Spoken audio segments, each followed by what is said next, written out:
Bom dia, turma. Bom dia, professora. O nosso trabalho tem como título Preconceito Racial na Educação Infantil, um estudo sobre os discursos do professor.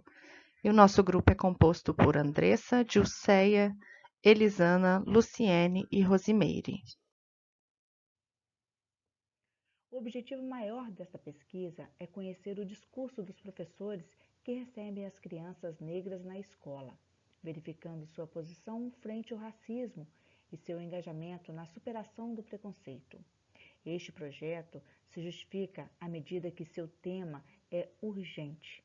Além disso, a escola é um espaço de socialização importante que precisa estar preparada para emancipar o sujeito e adiantar-se no enfrentamento ao discurso racista e na valorização da vida do negro. Os discursos docentes precisam ser conhecidos e sua prática deve ser condizente com a função. Não porque a escola muda o mundo, mas a educação muda as pessoas, e estas, por sua vez, mudam o mundo, parafraseando uma conhecida ideia de Paulo Freire.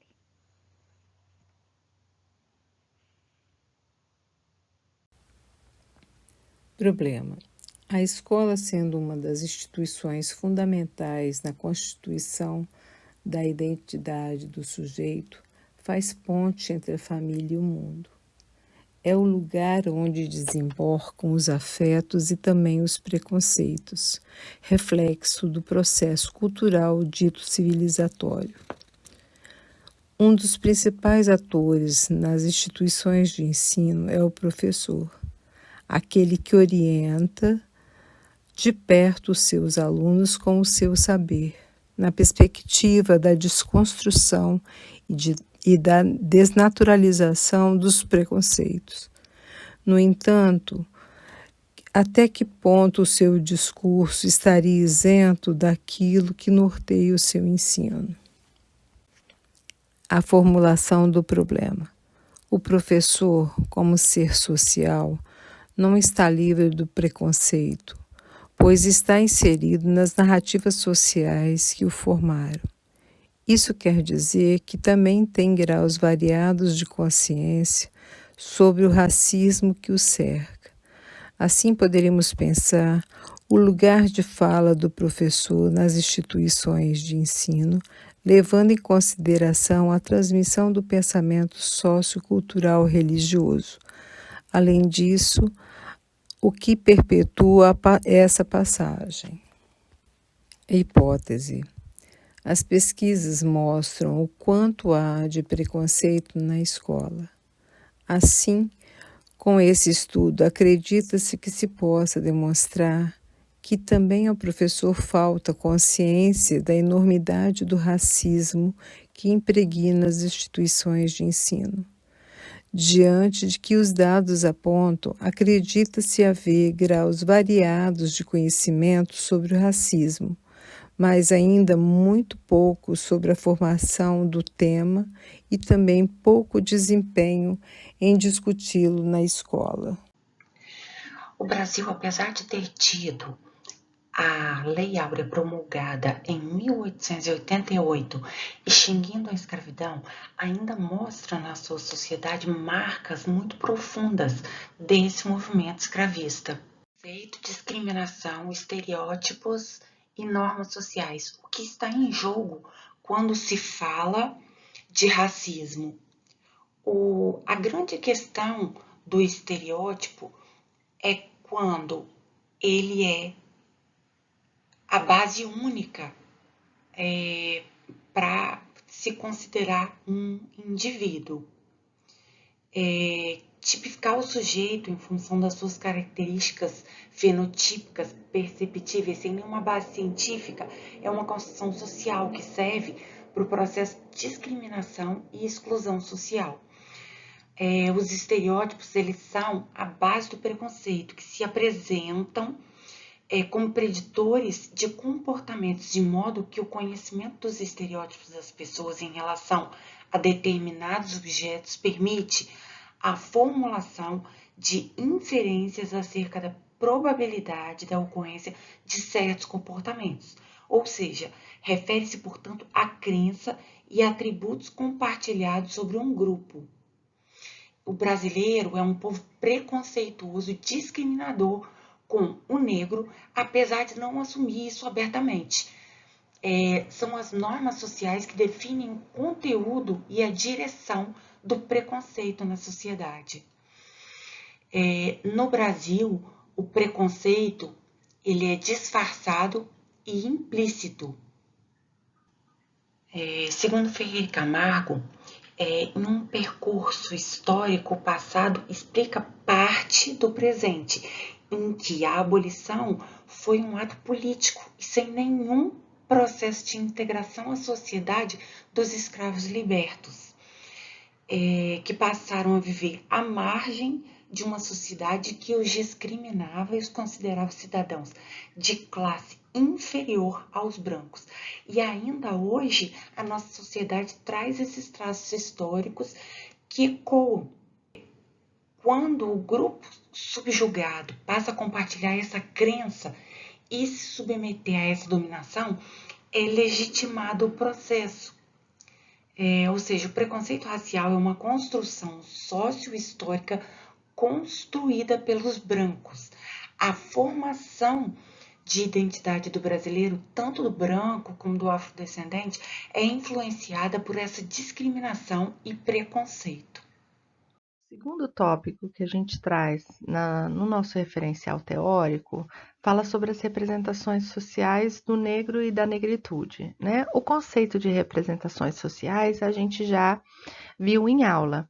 E as representações sociais, elas dão conta das imagens, das crenças que a gente tem sobre o negro e a negritude na nossa sociedade, né? E essas representações sociais, a gente bem sabe que elas são permeadas por linguagem, né? A imagem que a gente constrói, o pensamento que a gente tem, o nosso discurso sobre o negro fala das nossas representações sociais. E aí a gente leu uma vasta bibliografia que dá conta de que o negro, o afrodescendente, ele praticamente inexiste nos livros, inexiste na propaganda, nos livros de literatura, no livro didático, né?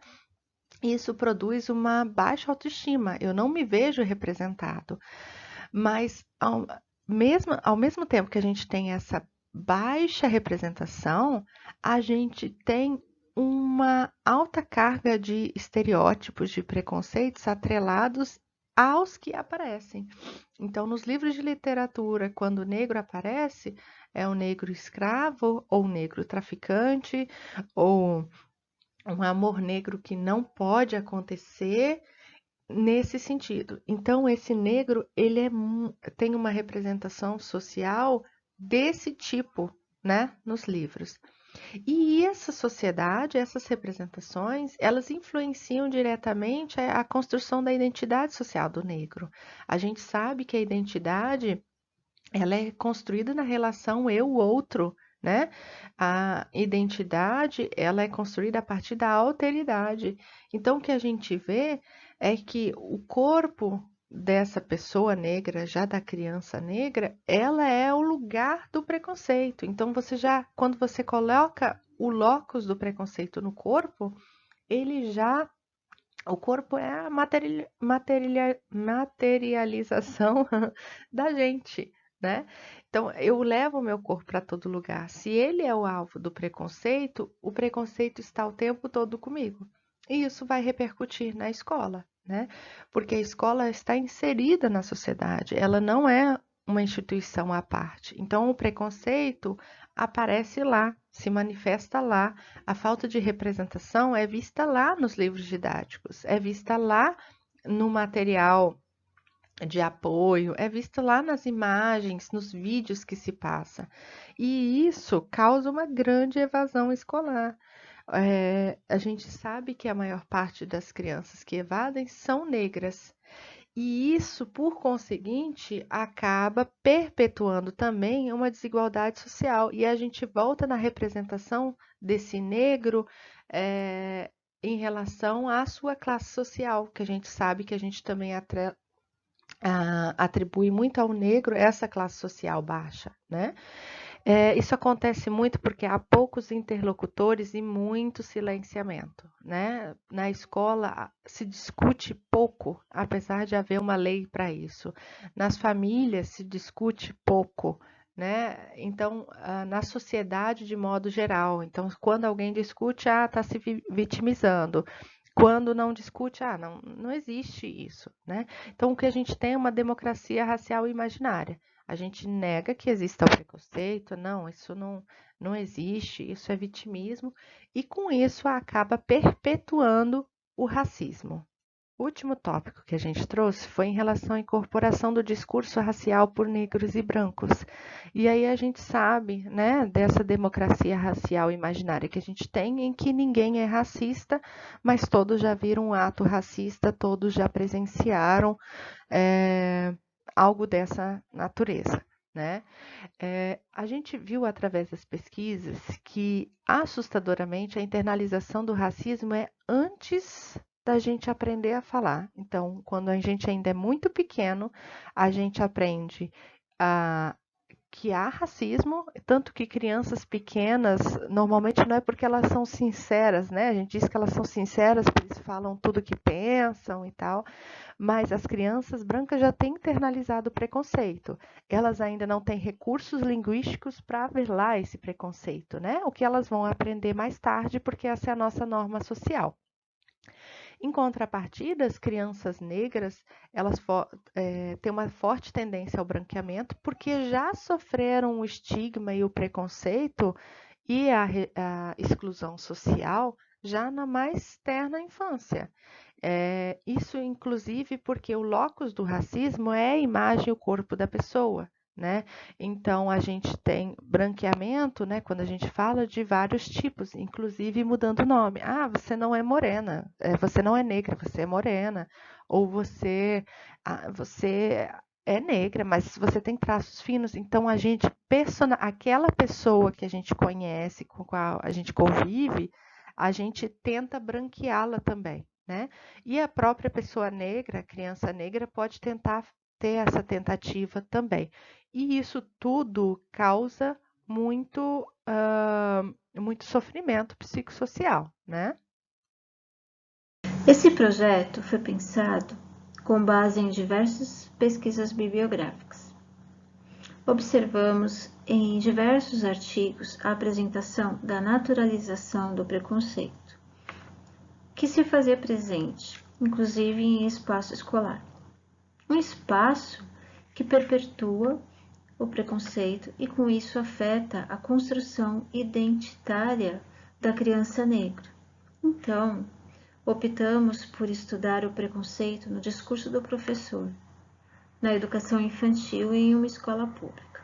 Os dados serão coletados por meio de um questionário online, com questões tanto objetivas como discursivas, sendo que as objetivas visam resultados quantitativos, para evidenciar o percentual dos docentes que se envolvem em questões raciais e contabilizar a sua postura e dificuldades em relação ao preconceito racial. A pesquisa, quanto à natureza, é aplicada, pois tem como objetivo levantar informações, sem propor diretamente intervenções. Quanto aos fins, se trata de uma pesquisa explicativa, visto que tem a intenção de compreender como o discurso racial interfere no tratamento do preconceito no espaço escolar.